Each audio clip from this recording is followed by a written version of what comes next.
ঐতিহ্যবাহী শিক্ষা প্রতিষ্ঠান হাজী আশরাফ আলী কলেজ ডিগ্রি কলেজের নবনির্বাচিত দলের বিপ্লবী সাধারণ সম্পাদক, সাবেক ছাত্রনেতা, অত্যন্ত কাছের ছোট ভাই, অধ্যক্ষ, এই কলেজ যিনি প্রতিষ্ঠা করেছেন, যার অবদান, যার দান, আমাদের শ্রদ্ধেয় ব্যক্তিত্ব জনাব মোহাম্মদ আবুল হোসেন, তার আত্মার প্রতি মাগফিরাত কামনা করি। যিনি এই কলেজের অবদানের জন্য অনেক অবদান রেখেছেন। এই কাপাসিটি গ্রামে প্রবীণ মানুষ, সাবেক চেয়ারম্যান জনাব মোহাম্মদ শাহাদুল হোসেন। অনেক পূর্বে হরিণাকুণ্ডকে হন্যকুণ্ড বলা হয়তো, ঠিক কিনা বলেন তো? আমরা কথা বলি হন্যকুণ্ড বলা হয়তো, হন্যকুণ্ড বলা হয়তো। নাই বান্দরবান, না হিমছড়ি, না হলে সর্বশেষ সবচেয়ে পানিশমেন্টের জায়গা ছিল হন্যকুণ্ড, ঠিক কিনা বলেন তো?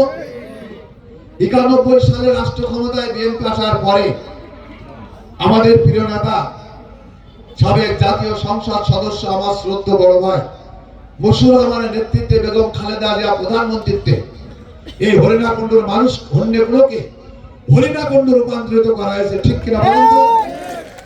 যত হরিণাকুণ্ডুর উন্নয়ন হয়েছে, বিএনপি যখনই রাষ্ট্র ক্ষমতায় আসে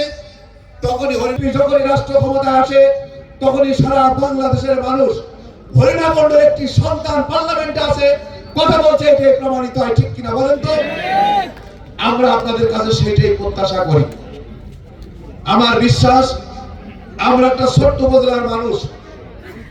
আমি যখন উপজেলা চেয়ারম্যান ছিলাম, আপনাদের ভোটে নির্বাচিত উপজেলা চেয়ারম্যান হয়েছিলাম।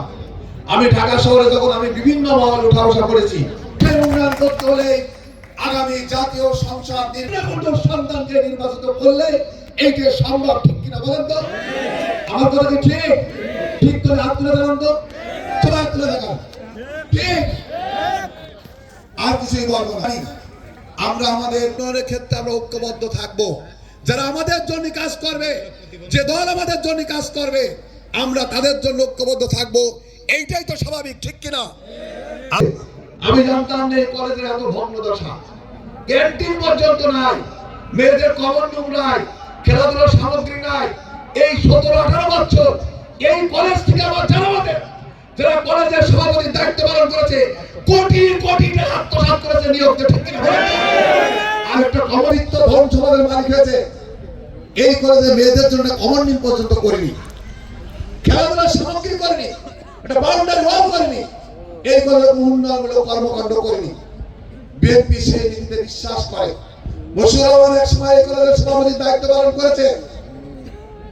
অনেক আমরা দেখেছি আমাদের নজিরুদ্দিন মাস্টার সাহেব আছে, আমাদের কলেজ আমার কলেজ, এই কলেজে কোনো দাবি করার দরকার নাই। আল্লাহ যদি তৌফিক দেয়, ইনশাআল্লাহ আপনারা আমার সাথে থাকেন। আল্লাহ যদি তৌফিক দেয়, তার ইচ্ছা ছাড়া কিছু হয় না। সে যদি তৌফিক দেয়, বিএনপি যদি রাষ্ট্র ক্ষমতায় থাকে, আমি যদি সেই জায়গায় কাজ করার সুযোগ থাকে, ইনশাআল্লাহ আমরা নির্বাচিত হওয়ার পরে সর্বপ্রথম এই জেলাটা হরিণাকুণ্ড যে উন্নয়নমূলক কাজ হবে, তার সর্বপ্রথম হবে এই কাপাসিটি কলেজের বাউন্ডারি ওয়াল করে দেওয়া হবে। ওই ফেরোয়ান কাফেররা তার পাথর নিক্ষেপ করেছে, কাঁটা নিক্ষেপ করেছে, রক্তাক্ত করেছে, ক্ষত বিক্ষত করেছে, তারপরও নবীজি তাদের উপর আঘাত করে নাই। বিশ্বে ওই মক্কা মদিনা ইসলাম কায়েম হওয়ার পরে নবীজির প্রচুর ক্ষমতা থাকার পরেও তারা তাদেরকে ক্ষমা করে দিয়েছে, ঠিক কিনা বলেন তো? আমরা জানি এই তথাকথিত স্বৈরাচার ফ্যাসিস্টরা এই হরিণাকুণ্ড মানুষের মতো অত্যাচার, নির্যাতন, নিষ্পেষণ, মামলা, হামলা, দখলের তো করেছে। প্রত্যেক দিন যদি প্রতিশোধ নিই, তাহলেও সারা বছর প্রতিশোধ দিলেও প্রতিশোধ শেষ হবে না, ঠিক কিনা বলেন তো? বহুদলীয় গণতন্ত্রের প্রবক্তা, স্বাধীনতার ঘোষক, আমাদের প্রিয় নেতা, জাতীয়তাবাদী দলের প্রতিষ্ঠাতা শহীদ রাষ্ট্রপতি জিয়াউর রহমানের দেওয়া 19 দফাকে আজকে 31 দফা রাষ্ট্র মেরামতের 31 দফা করা হয়েছে, ঠিক কিনা বলেন তো?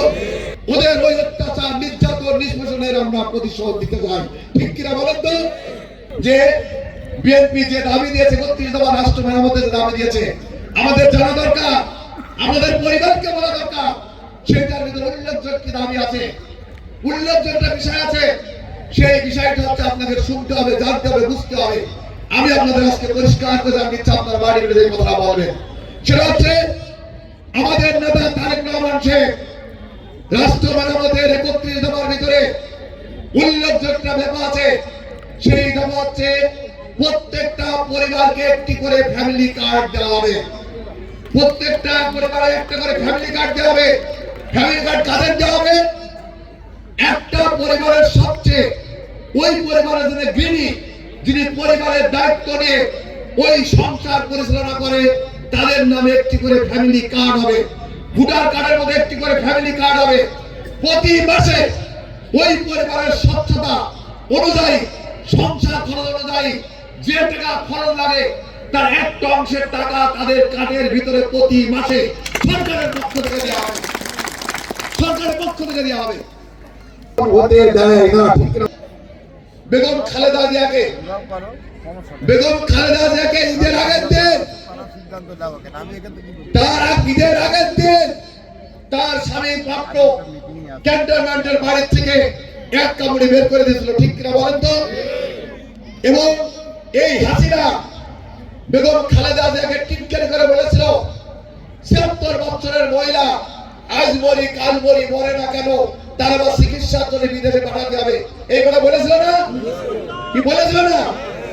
এখন আপনারা দেখেন না, ইংল্যান্ডে চিকিৎসা দেওয়ার জন্য এই বিশ্বের সবচেয়ে ধার্মিক রাষ্ট্র আরব আমিরাতের পক্ষ থেকে, কাতারের পক্ষ থেকে, কাতারের পক্ষ থেকে ওনাদের সমস্ত খরচ বহন করে এয়ার অ্যাম্বুলেন্স দিয়ে বাংলাদেশে ডাক্তার দিয়ে, নার্স দিয়ে, বিদেশে ডাক্তার নার্স দিয়ে সরসর করে নিয়েছে, ইংল্যান্ডে তাকে চিকিৎসার ব্যবস্থা করেছে। এত বড় সম্মান, এত বড় রাষ্ট্রীয় সম্মান কেন পেয়েছে খালেদা জিয়া? একটি মাত্র কারণে পেয়েছে, খালেদা জিয়া দেশপ্রেমিক, খালেদা জিয়া সঠিক, খালেদা জিয়ার নেতৃত্ব সঠিক। এবং একমাত্র বাংলাদেশের দল হচ্ছে একটি দল, সেই দল হচ্ছে বিএনপি, এবং একমাত্র নেত্রী হচ্ছে সেই নেত্রী খালেদা জিয়া। আর সেই কারণে সম্মান দেওয়া হয়েছে। আমাদের ইসলামী নামাজ পড়ে বিভিন্ন বাজার যেতে পারে, এবং বিসমিল্লাহির জিয়াউর রহমান সর্বপ্রথমই এই পার্লামেন্টে তারা বিসমিল্লাহির রহমানির রহিম লিখিতভাবে ঘোষণা করেছিল। শহীদ জামারক খালেদা জিয়া জিন্দাবাদ, তারেক রহমান জিন্দাবাদ। সবাইকে ধন্যবাদ। বিন্দুর কাছ থেকে যেমন আয়েশা আশরাফকে তারপর পুরস্কার নেওয়ার মাইমুনা খাতুনকে পুরস্কৃত করছেন। হাজির সাথী কলেজ সুমাইয়াকে মাননীয় প্রধান অতিথির কাছ থেকে হাজির সাথী কলেজ পরিচালনা পরিষদ সম্মানিত উপস্থিতি হাত দেওয়ার দরকার নেই। হাজির আবু খালেদ